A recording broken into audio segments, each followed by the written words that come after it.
Cuaca buruk dan gelombang tinggi di perairan Laut Jawa membuat ratusan nelayan kehilangan mata pencaharian. Mereka tidak berani melaut karena takut diterjang gelombang yang disertai angin kencang.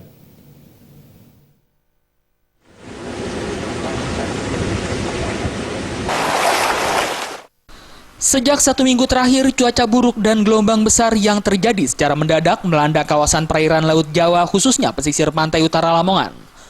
Akibat gelombang besar ini, para nelayan takut untuk mencari ikan ke tengah laut. Mereka khawatir gelombang 3 hingga 4 meter yang dibarengi angin kencang ini bisa mengancam keselamatan mereka. Kondisi ini diantaranya dialami nelayan di Desa Brondong, Kecamatan Brondong, Lamongan. Mereka terpaksa memarkir kapal dan perahu mereka di tepi pelabuhan. Kini sejumlah nelayan hanya memperbaiki tali tambang kapal serta memperbaiki mesin perahu. Dan sebagian besar nelayan lainnya memperbaiki jaring yang rusak akibat diterjang ombak saat mereka melaut. Jumali, salah seorang nelayan, mengaku akibat gelombang tinggi dan cuaca buruk ini, para nelayan kehilangan mata pencarian.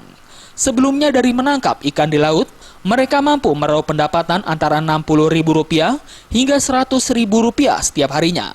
Namun saat ini mereka tidak memiliki pendapatan sama sekali.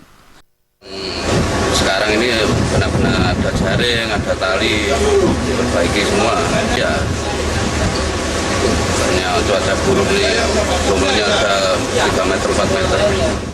Kini seluruh nelayan di Pantura Lamongan ini hanya bisa pasrah sembari menunggu kondisi membaik.